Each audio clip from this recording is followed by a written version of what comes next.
Good afternoon and welcome to this tutorial on how to change up your scenarios. So we've combined our maps, we're quite happy with the results, and we've got scenario number one done. So scenario number one being everything weighs exactly the same. But now we've come to the conclusion that Swampy the alligator um, just prefers swamp over water.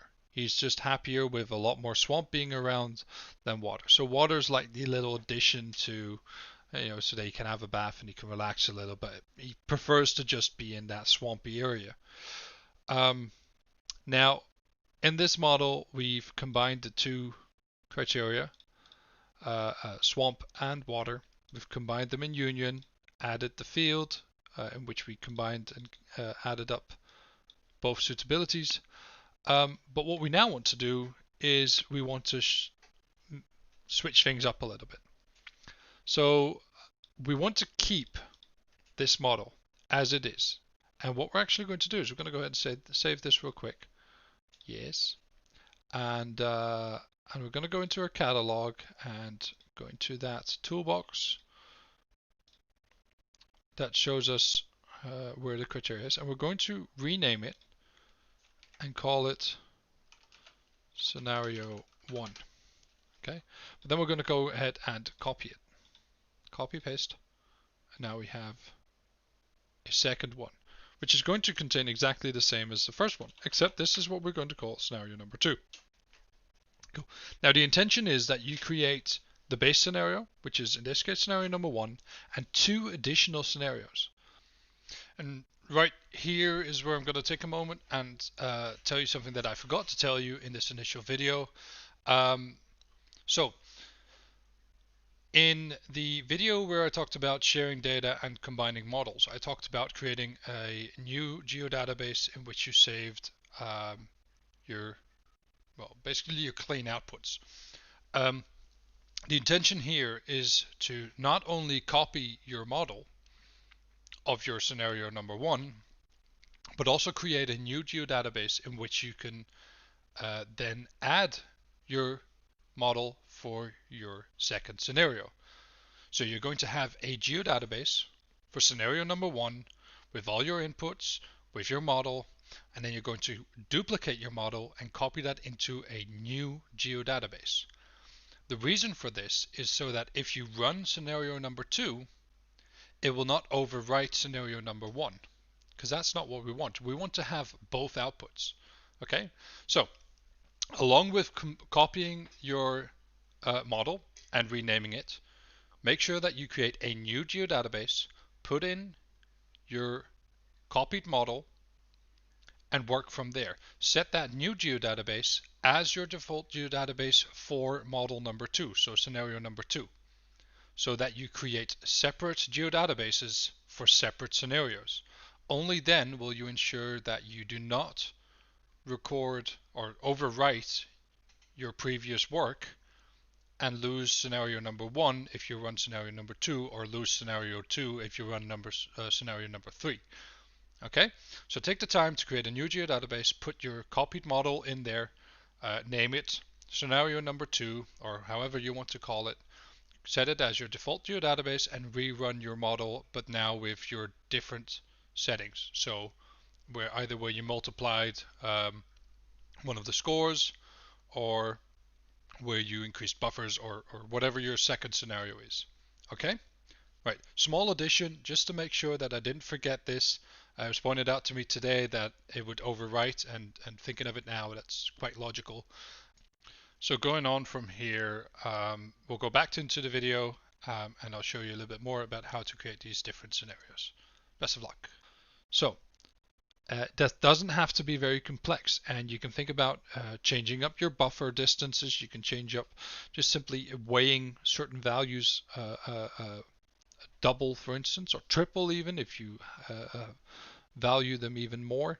So we've come to the conclusion, as I just said, that our little alligator, Swampy, he likes the swamp a lot more.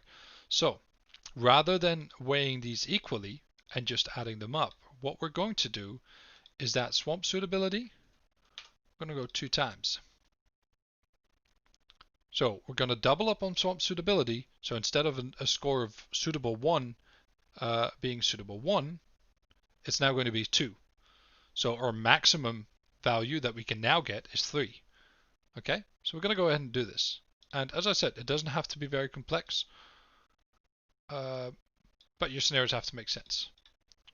Add this to display, and you'll notice that our map looks a little bit different. And we now have a score of 0, 1, 2, and 3, opposed to the 0, 1, 1, 2, which we had earlier.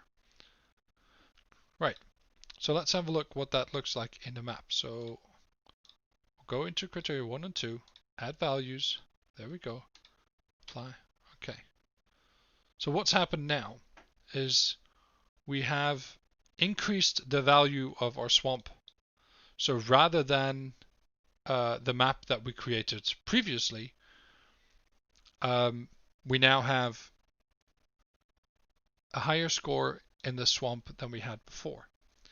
So we're selecting our top 3 areas for a house for Swampy, and we've come to the conclusion that yes, value 3 is the most suitable location. This is perfect. It's alligator heaven. There just isn't enough space. What we've now done is we've created a lot more space where there's all this swamp, and increased the potential for suitable areas. Okay, so we now can go to our second, basically our alternative to what we initially had, where we said, oh, well, the only things that are suitable are these pieces of overlap, which are now valued at score 3. We've now said, right, so we've got score 3, which is highly suitable. This is where the overlap is, but there's an alternative here. We can also build the house for Swampy in the swamp, because that's where he likes to be. Now there's a point to be made for saying, right, but can we then not be closest to, for instance, a value of 3? Yes, if you'd like to do that, there's definitely ways, and you can ask us how to do so.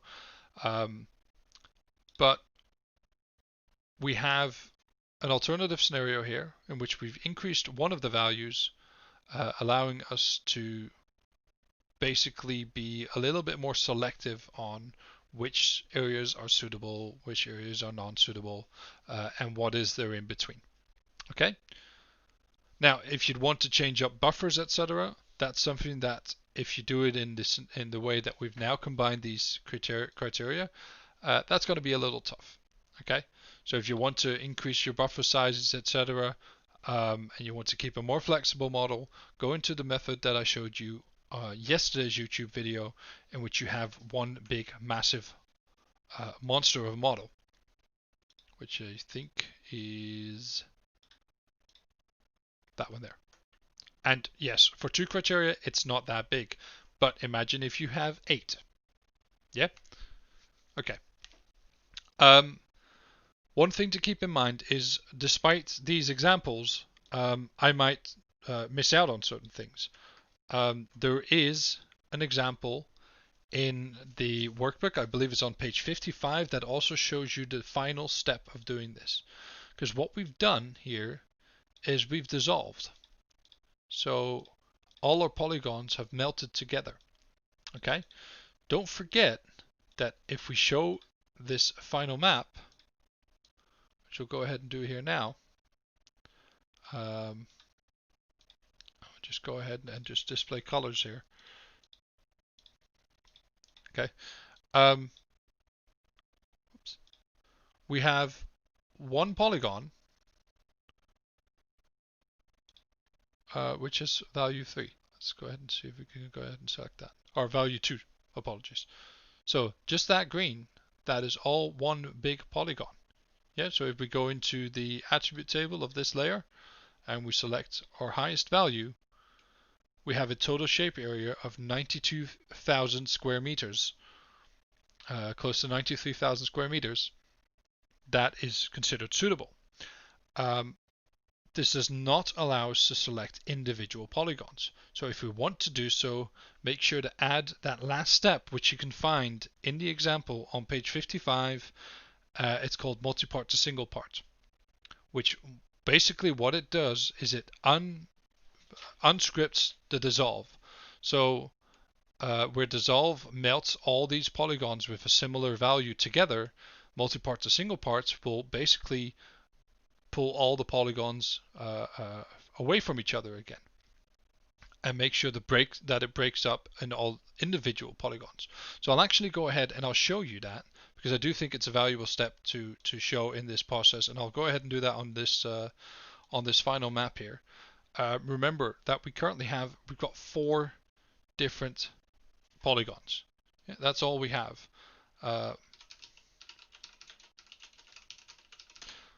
And you'll see soon enough, there's nothing that we have to put in here. Multipart to single part is a no input tool, in the sense that there's no additional settings. We can just run it just right off the bat. And if we add this to display, make sure to give that an appropriate name, by the way. I'm not doing that right now just to show the example, but make sure that you name your outputs appropriately so that you can recognize them, and most of all that your colleagues can recognize them, so that if you have a sick day and your colleagues have to look at your data and have to figure out what is what, it is undoubtedly clear to them what these outputs are. So I said earlier we have, let's go ahead and have a look. We have 1, 2, 3, 4 polygons. Yeah, 4 object IDs. Now if we go into the attribute table of this one, keep in mind it's the same map. We have way more. I said way more. Oh, is it up there already? Oh, there we go. It's up there. There we go. We now have 194 polygons. Okay, and now what we can do is this little guy up here, that's the identify tool. We'll go ahead and we'll show some colors as well, makes it easier to select the right features. There we go. I just noticed something, by the way. Let's go ahead and have a quick look at that.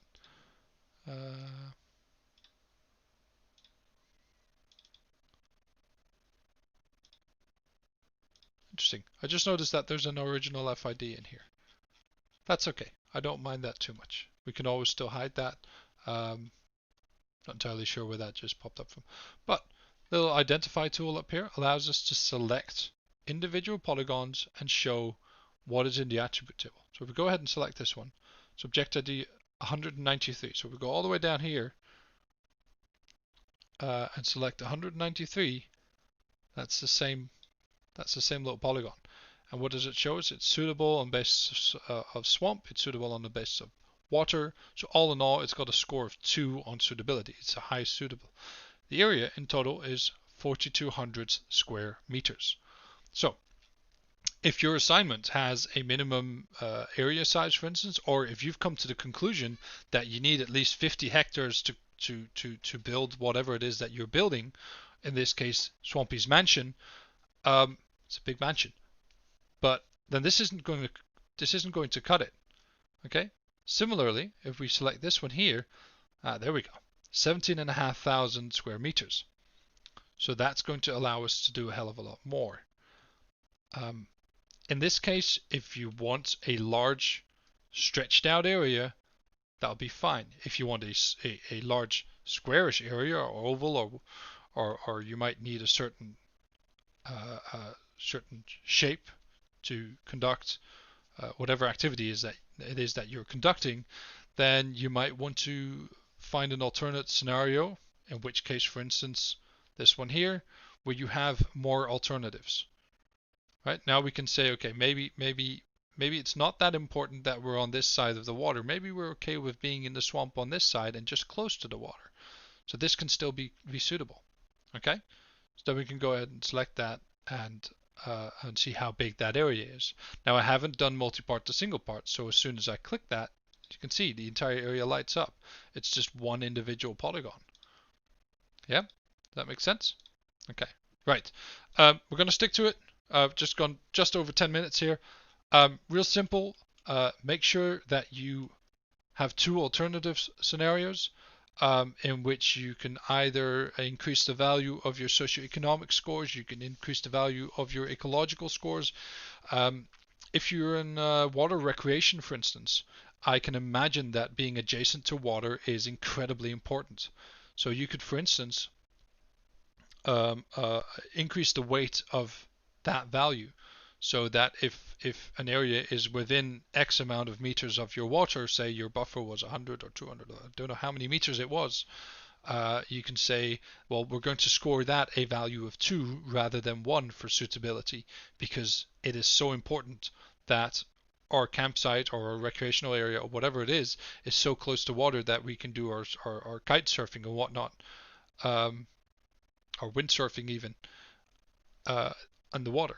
Okay, so depending on what your assignment is, depending on what your case is, have a look at what criteria you've got, which ones are absolutely uh, uh, uh, important for concluding your assignment, and figure out what alternative scenario you can think of, and how you can sort of manipulate your results so that it becomes clear to the viewer that this area is most suitable because you have to be, in this case, for instance, close to the water for water recreation.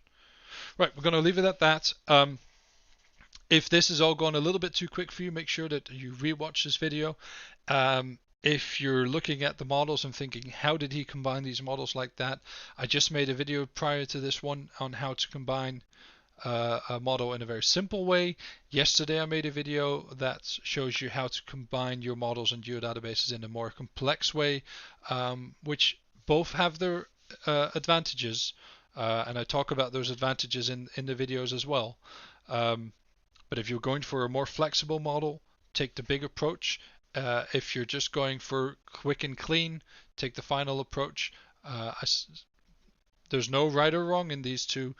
Just choose whatever suits your way of working best. All right, that's it for today. Best of luck wrapping this up, and we'll talk to you and see you the next time. Bye bye.